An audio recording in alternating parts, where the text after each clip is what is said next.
Lighter کی لو اس کے چہرے پر تھر تھراتی روشنی ڈال رہی تھی۔ اس نے نظر جھکائیں تو اس کے لبوں کے کنارے پر ہلکی سی مسکراہٹ ابھری۔ مجھے یاد ہے تم نے کہا تھا کہ تم 7ویں منزل سے کود جانا پسند کرو گی مگر میرے پاس مدد مانگنے نہیں آؤ گی، اس نے کہا۔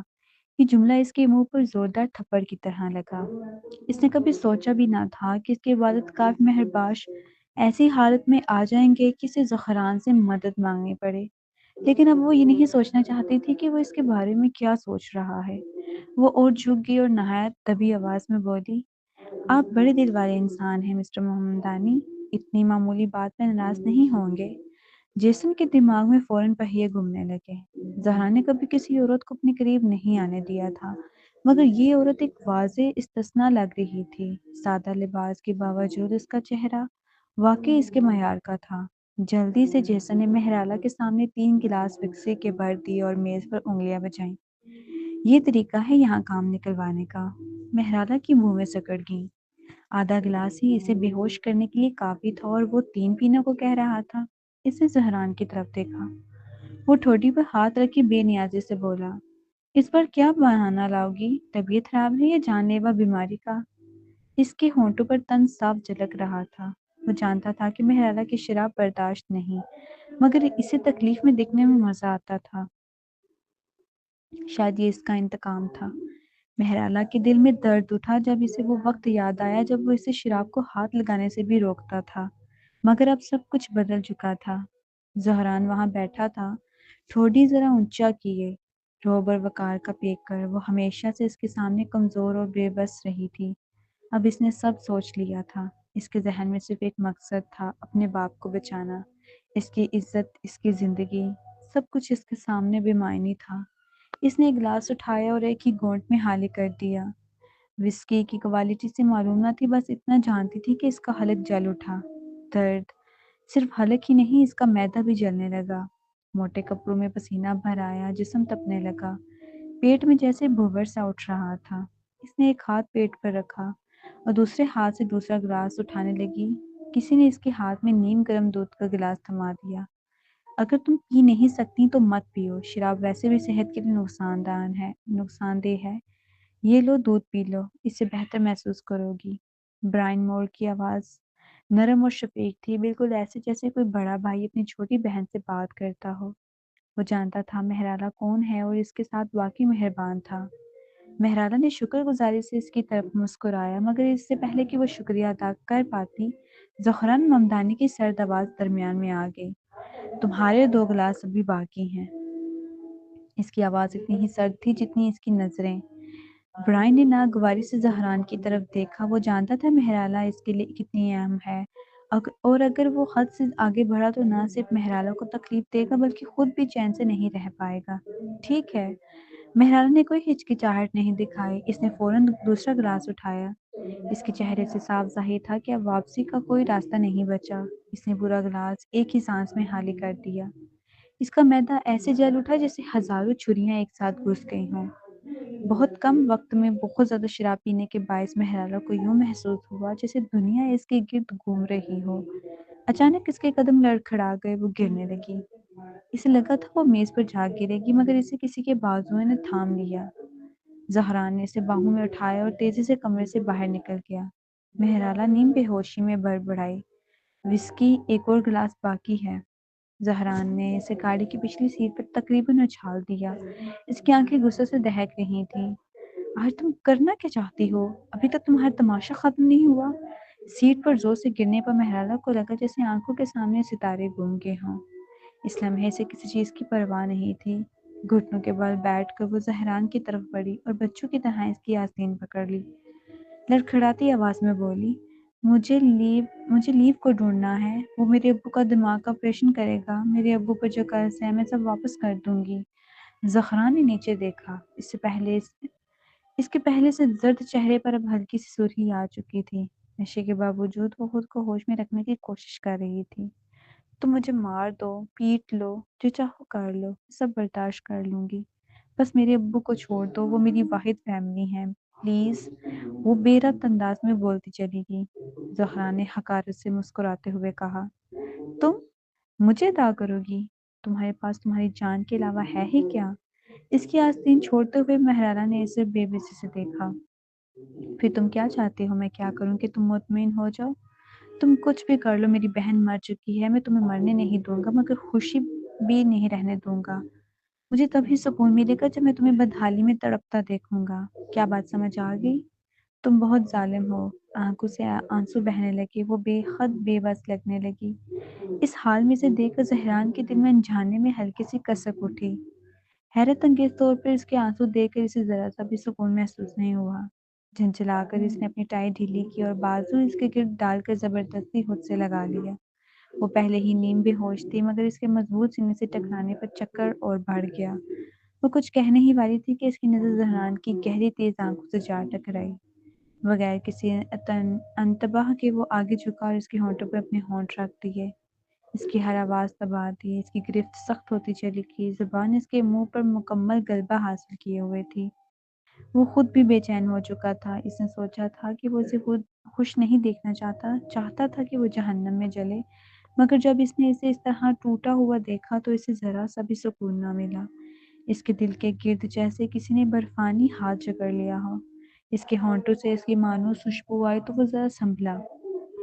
دونوں ایک الجھی ہوئی گرہ کی طرح تھے۔ وہ جتنی زیادہ خود کو چھڑانے کی کوشش کرتی اس کی گرفت اتنی ہی سخت ہوتی جاتی۔ اس کے ہاتھ تیزی سے اس کے ڈاؤن جیکٹ کی زپ کی طرف بڑھے۔ مہرالہ کو احساس ہوا تو اس نے اس کے سینے پر ہاتھ رکھ کر دھکا دیا۔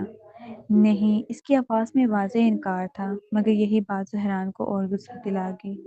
اس نے اس کی آنکھوں میں دیکھتے ہوئے وہی الفاظ دہرائے جو اس نے کچھ دیر پہلے کہے تھے۔ تم نے خود کہا تھا کہ میں تمہارے ساتھ جو چاہوں کر سکتا ہوں۔ زہران ممدانی کے الفاظ سخت تھے مگر مہرالہ مہرباش کے پاس اور کوئی چارہ نہیں تھا۔ اس نے اس کے سینے پر رکھے ہوئے اپنے ہاتھ ہٹا لیے اور اسی لمحے اس کے ہاتھ اس کے کپڑوں کی طرف بڑھ گئے۔ مگر جیسے ہی اس نے اس کی جیکٹ اٹھائی وہ چونک گیا۔ جیکٹ کے نیچے سویٹر تھا اور اس کے نیچے ایک اور تھرمل کپڑوں کی تہہ۔ زہران نے حیرانگی سے بوئیں سکیڑ لی۔ کیا تم کوئی بوڑھی عورت ہو؟ اتنی تہیں کیوں پہن رکھی ہیں؟ شرمندگی سے مہرالہ نے ہونٹ کاٹ لیے۔ مجھے سردی لگتی ہے۔ اچانک زہران کو احساس ہوا کہ اتنی تہوں کے باوجود وہ کتنی دبلی پتلی محسوس ہو رہی تھی۔ جب اس کا ہاتھ اس کی پیٹھ کے نچلے حصے پر آیا تو اس سے اس کی ریڑھ کی ہڈی صاف محسوس ہوئی۔ ایسا لگ رہا تھا جیسے جلد اور ہڈی کے درمیان گوشت نام کو بھی نہ ہو۔ اس کے ذہن میں سوال ابھرا کہ وہ اتنی کمزور کیسے ہو گئی۔ چند لمحے پہلے کے تمام جذبات یکدم غائب ہو گئے اور ان کی جگہ ایک ہلکی سی ندامت نے لے لی۔ اس وقت مہرالہ نے اسے گور کر دیکھا جیسے اب جا کر اسے پوری صورتحال کا ادراک ہوا ہو۔ ناخوش لہجے میں اس نے پوچھا کہ تمہیں ڈر نہیں کہ دوران قاضی کو اب اس سب کا پتہ چل جائے؟ یہ مت بھولو کہ ہم طلاق لے چکے ہیں۔ زہران کی آواز پھر سے ٹھنڈی اور بے نیاز ہو گئی۔ یہ تمہارا مسئلہ نہیں، میں تمہاری پہلے والی تجویز سے متفق ہوں۔ آج کے بعد تم اپنے باپ کی طرف سے مجھے ادائیگی کرو گی؟ مہرالہ نے فوراً پوچھا۔ لیو کے بارے میں اسے ڈھونڈ لوں گا۔ یہ سن کر مہرالہ نے پہلی بار سکھ کا سانس لیا مگر اس لمحے زہران کی نظریں خطرناک انداز میں اس پر جم گئیں۔ اور تم؟ جب بھی مجھے ضرورت ہوگی تمہیں فوراً آنا ہوگا۔ یہ سن کے مہرالہ واقعی چونکی۔ اس کی انگلیاں ہلکے سے اس کے رخسار پر پھسلیں اور وہ طنزی انداز میں بولا، مجھے ایک بات سمجھ آئی ہے، جب بھی میں تمہیں چھوتا ہوں تم ایسے لگتی ہے جیسے ابھی مر جاؤ گی، مگر اس کے باوجود میں تمہاری طرف کھینچے چلا آتا ہوں۔ اس کی آواز دھیمی ہوگی مگر نگاہیں گہری تھیں۔ تو پھر میں تمہیں اذیت دینے کا اس سے بہتر طریقہ اور کیا ہو سکتا ہے؟ کیا میں غلط کہہ رہا ہوں؟ پیٹ میں اٹھتے شدید درد کو برداشت کرتے ہوئے مہرالہ نے پوچھا، کیا ایک دن تمہیں اس اذیت پر پچھتاوا نہیں ہوگا جو تم مجھے دے رہے ہو؟ زہران کے ہونٹوں پر سرد مسکراہٹ ابھری۔ مجھے بس اتنا معلوم ہے کہ میں صرف تب مسکرا سکتا ہوں جب تم درد میں ہوتی ہو۔ مہرالہ نے کبھی تصور بھی نہیں کیا تھا کہ ان کا رشتہ اس انجام تک پہنچے گا۔ اس نے اسے کہا کہ وہ اسے اس کے اپارٹمنٹ تک چھوڑ دے۔ جب وہ اس کے فلیٹ کے باہر رکی تو اس نے پوچھا، کیا تم مجھے اوپر کافی کے لیے مدعو نہیں کرو گی؟ یہ بالکل واضح تھا کہ وہ گاڑی میں شروع کی گئی بات کو مکمل کرنا چاہتا تھا، جو کہ ایو گھر پر نہیں تھی اور فلیٹ خالی تھا، اس لیے مہرالہ کے پاس انکار کی کوئی خاص وجہ بھی نہ تھی۔ دروازہ کھولتے ہی وہ سیدھا باتھ روم کی طرف بھاگی، نہ لائٹ چلائی نہ گھر کی چپل پہنی۔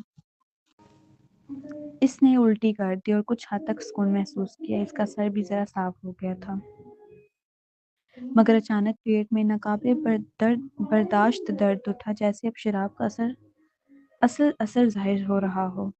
ٹھنڈے پسینے میں نہاتے ہوئے وہ فرش پر سمٹ گئی۔ درد اس کے پورے وجود میں پھیل چکا تھا، یہاں تک کہ سانس لینا بھی عذاب بن گیا۔ اس کا سر بھاری ہو رہا تھا، ہوش آتا جا رہا تھا۔ اسے لگا شاید وہ مرنے والی ہے۔ اس نے ہونٹ پینچ لیے تاکہ کوئی آواز نہ نکلے۔ زہران کافی دیر تک باتھ روم کے باہر کھڑا رہا، مگر جب وہ باہر نہ آئی تو اس نے دروازہ کھٹکھٹایا۔ مہرالہ، کیا تم ٹھیک ہو؟ میں ٹھیک ہوں، اس نے بمشکل جواب دیا۔ مجھے 1 منٹ دو، صاف ہو کر آتی ہوں۔ اسے وہم و گمان میں بھی زہران یہ تصور نہیں کر سکتا تھا کہ وہ جان لیوا بیماری میں مبتلا ہے۔ آخر اس کا چند دن پہلے ہی تو چیک اپ ہوا تھا۔ وہ یہ سمجھ کر وہاں سے ہٹ گیا کہ شاید وہ شرمندہ ہے۔ دروازے کے پیچھے مہرالہ ایک کونے میں سمٹی ہوئی تھی، دونوں بازو پیٹ پر دبائے ہوئے، اب تو ذرا سی حرکت بھی ناقابل برداشت درد پیدا کر رہی تھی۔ وہ اسے اپنے فیصلے پر شدید پچھتاوا ہو رہا تھا کہ اس نے وہ 2 گلاس وسکی کیوں پی لی۔ زہران ممدانی نے پارٹنر پر ایک سرسری نگاہ ڈالی۔ یہ بہت بڑا نہیں تھا، مگر اسے ہر کونے میں مہرالہ مہرباش کی موجودگی محسوس ہو رہی تھی۔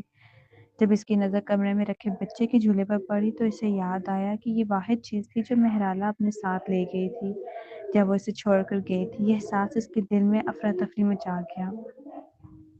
اسی دن جب اس نے مہرالہ کو عمارت سے کودتے دیکھا تھا، اسے ایک بات کا صاف ادراک ہو گیا تھا۔ وہ بنا کسی ہچکچاہٹ کے اس کے پیچھے لپکا تھا، اور اسی لمحے اسے سمجھ آ گیا تھا کہ وہ جتنا بھی اسے نفرت کرے، وہ اسے محبت کرنا چھوڑ ہی نہیں سکتا۔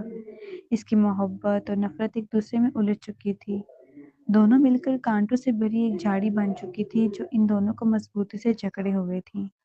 یوں لگتا تھا جیسے وہ جتنا زیادہ اسے اندھیروں میں دھکیلتا، خود بھی اتنا ہی کھائی کے کنارے کے قریب پہنچ جاتا۔ زہرا نے بستر پر رکھا ایک نرم کھلونا اٹھایا۔ پچھلے 2 برسوں میں مہرالہ بے شمار راتیں اسے سینے سے لگا کر سوئی تھی۔ اگر وہ حادثہ پیش نہ آیا ہوتا تو وہ ایک اچھا شوہر ہوتا، اور اپنے بچے کے لیے ایک اچھا باپ بھی۔ ہر بار جب اس کی زبان سے مہرالہ کا نام نکلتا، اس کے دل میں وہی پرانی محبت جاگ اٹھتی۔ وہ خود کو اسے مکمل طور پر الگ کرنے پر آمادہ ہی نہ ہو سکا۔ ادھر کچھ وقت بعد مہرالہ کو ذرا سکون محسوس ہوا۔ وہ آہستہ آہستہ زمین سے اٹھی۔ اسے آدھی امید تھی کہ زہران جا چکا ہوگا، کیونکہ وہ وقت کو بہت اہمیت دیتا تھا۔ مگر جب اس نے سر اٹھا کر گھر پر نظر دوڑائی تو اسے بالکونی میں کھڑا پایا۔ سگریٹ کی چنگاریاں اس کی انگلیوں کے درمیان چمک رہی تھیں۔ یوں لگتا تھا جیسے اس کی سگریٹ نوشی کی عادت اور بڑھ گئی ہو۔ مہرالہ حیران رہ گئی کہ وہ اب تک موجود تھا۔ کیا وہ وہیں اس سے دوبارہ شروع کرنے کا انتظار کر رہا تھا جہاں وہ پہلے رکے تھے؟ یہ خیال آتے ہی اس کے چہرے پر سایہ سا چھا گیا۔ اس نے گلا صاف کرنے کے لیے پانی کا گلاس لیا، پھر آہستہ آہستہ قدم گھسیٹتی ہوئی اس کے قریب پہنچی۔ یہاں کریں گے یا بستر پر؟ اس نے سرد اور بے نیاز لہجے میں پوچھا، جیسے کسی کاروباری معاملے پر بات ہو رہی ہو۔